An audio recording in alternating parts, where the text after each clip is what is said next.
A long walk to water. It was like music, the sound of Akir's laugh.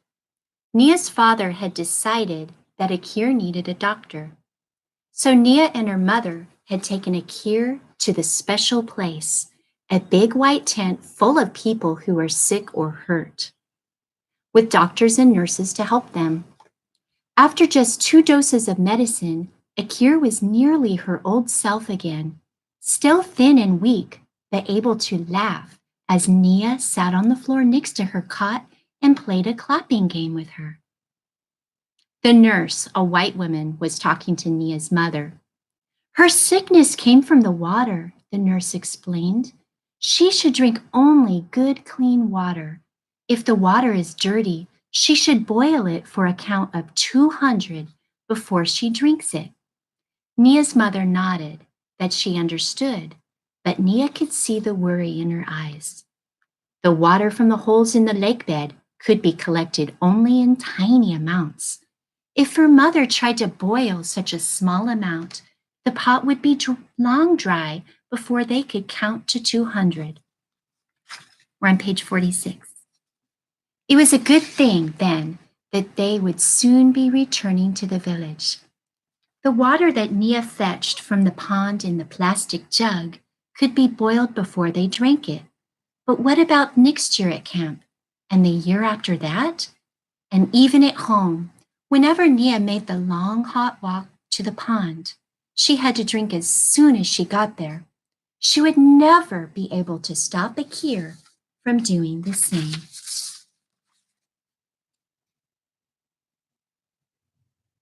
And this says, she should only drink good, clean water. If the water is dirty, you should boil it for a count of 200 before she drinks it.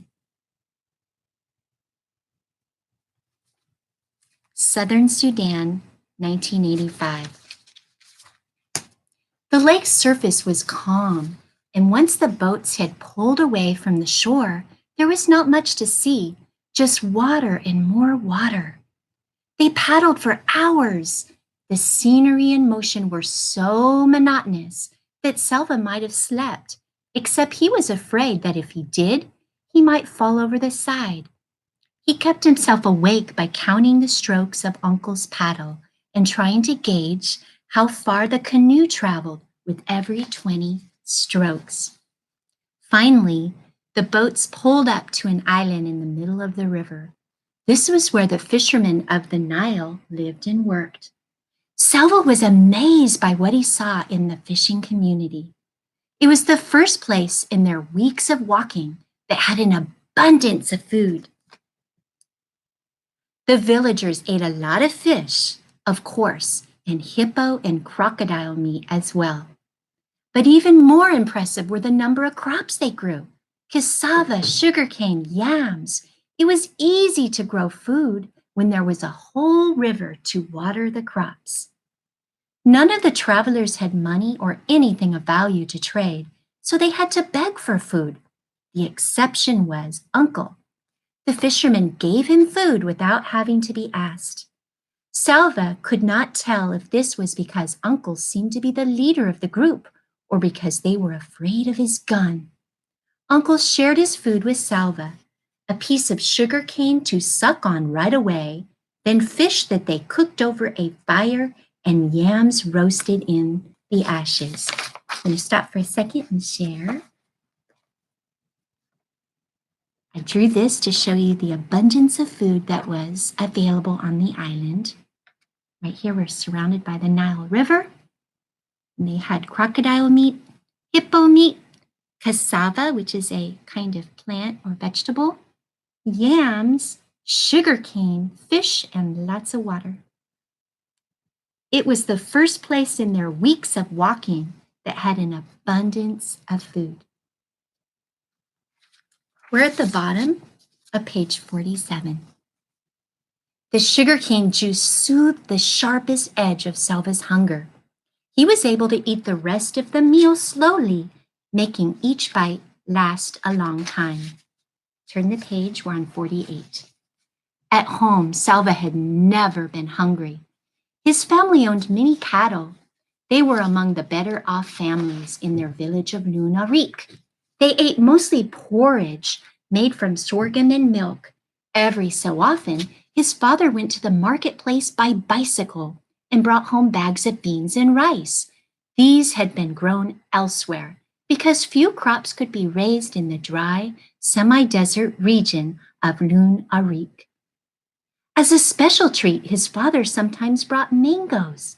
A bag of mangoes was awkward to carry, especially when the bicycle was already loaded with other goods. So he wedged the mangoes into the spokes of his bicycle wheels. When Salva ran to greet him, he would see the green-skinned mangoes spinning gaily in a blur as his father pedaled. I made a piece of art for you. This shows his dad on a bicycle, and he put mangoes in the spokes of each wheel. I'm back, Salva. I brought you some mangoes. And it says, when Salva ran to greet him, he could see the green-skinned mangoes spinning gaily in a blur as his father pedaled. We're in the middle of page 48. Salva would take a mango from the spokes almost before his father had dismounted. His mother would peel it for him, its juicy insides the same color as her headscarf. She would slice the flesh away from the big flat seed. Salva loved the sweet slices, but his favorite part was the seed. There was always plenty of fruit that clung stubbornly to the seed. He would nibble and suck at it to get every last shred, making it last for hours. There were no mangoes among the fisherman's great stores, but sucking on his piece of sugar cane reminded Salva of those happier times. He wondered if he would ever again see his father riding a bicycle with mangoes in its spokes. As the sun touched the horizon, the fishermen abruptly went into their tents. They weren't really tents, just white mosquito netting, hung or draped to make a space so they could lie down inside. No one fisherman stayed to talk or eat more or do anything else. It was almost as if they vanished at the same moment. Only a few moments later, mosquitoes rose up from the water, bzzz, from the reeds everywhere. Huge dark clouds of them appeared, their high-pitched whine filling the air. Thousands, maybe millions of hungry mosquitoes massed so thickly that in one breath, Salva could have ended up with a mouthful if he hadn't been careful. And even if he was, they were everywhere, in his eyes, nose, ears, on every part of his body. The fishermen stayed in their nets the whole night long. They had even dug channels from inside the nets to just beyond them so they could urinate without having to leave their little tents.